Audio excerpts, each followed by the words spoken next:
Buen día, estimados alumnos. En el día de hoy, en la clase de historia que vamos a tener en este momento, voy a resolver algunas dudas y algunas explicaciones les voy a dar a continuación sobre la cultura maya. En el día de hoy vamos a ver al respecto sobre los días festivos conmemorativos de cada día de México. Pero muchos me han preguntado y han tenido dudas al respecto sobre cierto tema de la cultura maya. ¿A qué se le puede considerar panteón? ¿A qué se le puede considerar mitología? Y cómo se dividen estos. Por lo tanto, es lo que les voy a explicar en el día de hoy para resolver más esas dudas. Primero que nada, para definir qué es un panteón y qué es una mitología, son dos características muy diferentes. Primero, el panteón o el panteón mítico, panteón de los dioses, como algunos le van a decir, es todo lo que conlleva la información primordial o principal de los dioses. En este caso, de la mitología maya, es los dioses principales, los dioses secundarios, los dioses terciarios, quintiarios y así sucesivamente. Cada mitología o cada cultura siempre tiene un panteón que se puede dividir en jerarquías, círculos, pilares o varía, porque cada mitología tiene una forma diferente de representar su panteón. En este caso, la cultura maya lo representaba en grados de acuerdo a un orden jerárquico que ahorita en un momento se lo voy a mostrar, representado en un árbol de ceiba. Siempre iba representado, o la ideología de los mayas era de que el soporte era un árbol de ceiba, muy parecido en cierta medida a la mitología nórdica, que utilizaban a Yggdrasil, el árbol de la vida, como un pilar esencial. La otra característica que les tengo que explicar es qué es la mitología. La mitología normalmente se explica o va enfocada a los mitos, a las leyendas, a las historias. Cada cultura tiene una forma de expresar qué es o cómo se dio origen al ser humano, al mundo, a las cosas, cómo se crearon, por qué se crearon. Le intenta dar un porqué. Además de que también en esta mitología se representa ciertos héroes, ciertas deidades que hicieron una acción notable. En este caso, pues va a variar siempre de dioses, semidioses o héroes de leyenda. En este caso, por ejemplo, tenemos en el Popol Vuh, está el cuento de la creación, donde en 7 días los dioses crearon de acuerdo a ciertos materiales al ser humano, teniendo como base la madera, pero siendo unos seres humanos muy rígidos. La otra son el barro, siendo personas muy vacías y sin creación, sin inventiva, sin alma. La tercera opción que se dieron y por la que se desenfocaron fue la masa del maíz, pero ese ya es un tema aparte que hablaremos, haciéndolo muy brevemente. Lo que les voy a mostrar a continuación es el árbol de ceiba, como representaban algunos dioses. Es más o menos, voy a hacer un poquito para atrás la cámara para que lo puedan ver todos. En este caso, como verán, es un árbol bastante amplio, teniendo como primer nivel la copa, las ramas centrales, ramas inferiores, los dioses terrenales, y lo que vienen siendo las raíces vienen siendo los dioses del inframundo. Siempre en la cultura maya, tenían dioses para diversificar o explicar principalmente, vamos a acomodar esta cámara, ciertos órdenes. ¿Por qué?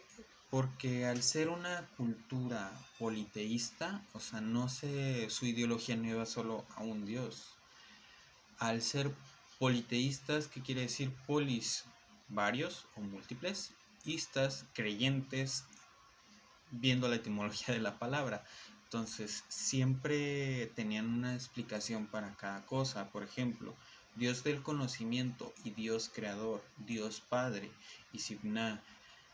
En este caso, con Isibna había algo muy particular, que habían dos diosas que lo acompañaban siempre, que en este caso es la diosa anciana, la diosa partera, la diosa de la medicina, Ixchel. En este caso los nombres a veces pueden ser un poquito más complicados de explicar. Hay algunos que les voy a leer y les voy a decir qué son, para que se den una idea de que cómo tenían dividido ese orden jerárquico.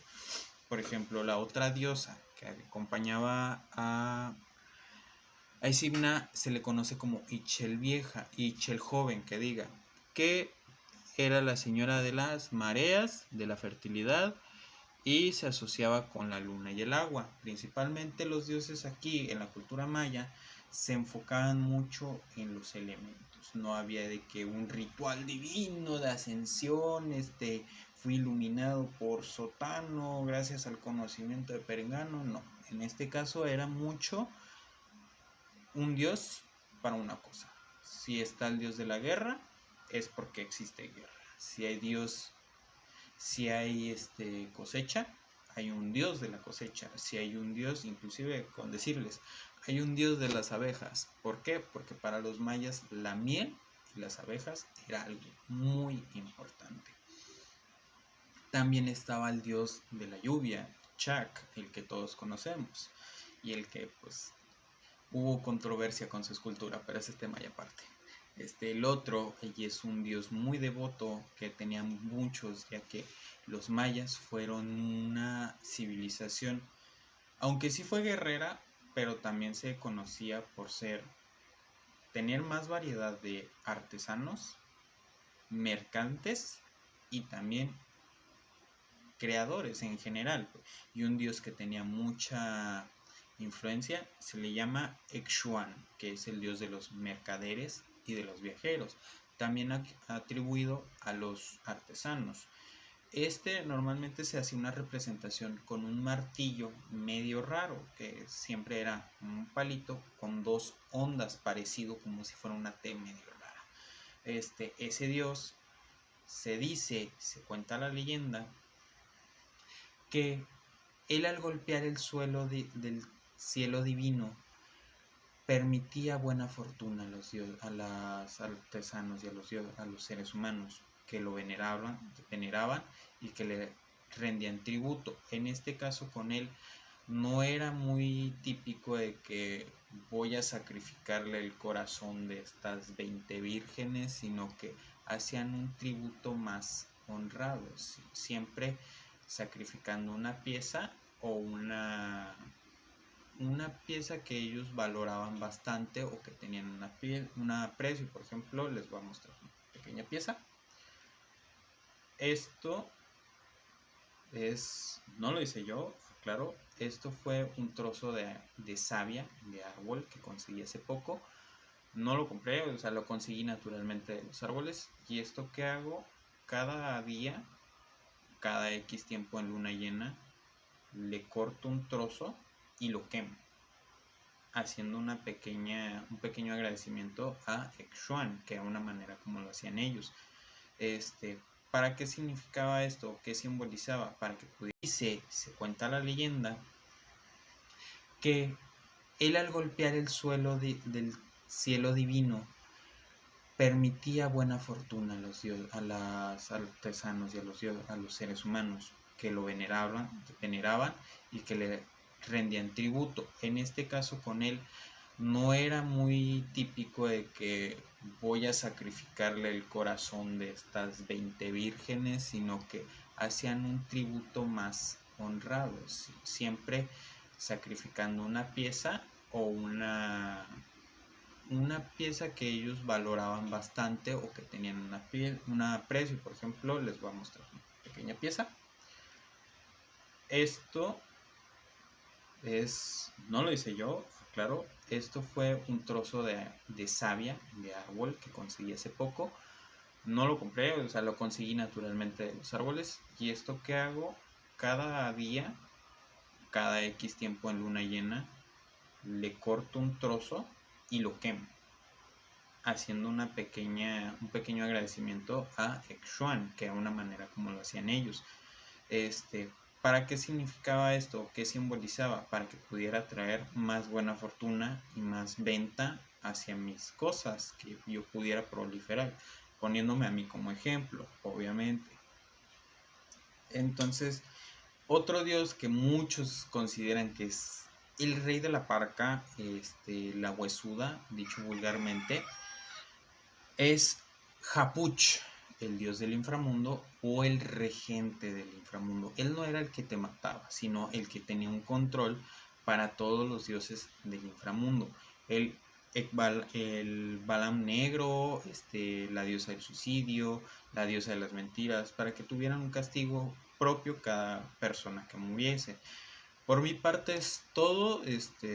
Todavía hay un tema más extenso, puede diversificar más, pero pues, el tiempo no me lo amerita para esta pequeña clase. Espero que se le hayan podido resolver ciertas dudas. De todas formas, anclaré el mapa del árbol de ceiba para que se lo puedan ver, analizar, y haré una pequeña tarea para que ustedes puedan realizar sobre unas 10 preguntas al respecto basándose del video y de la información. Es todo por mi parte. Buen día, buenas tardes, buenas noches.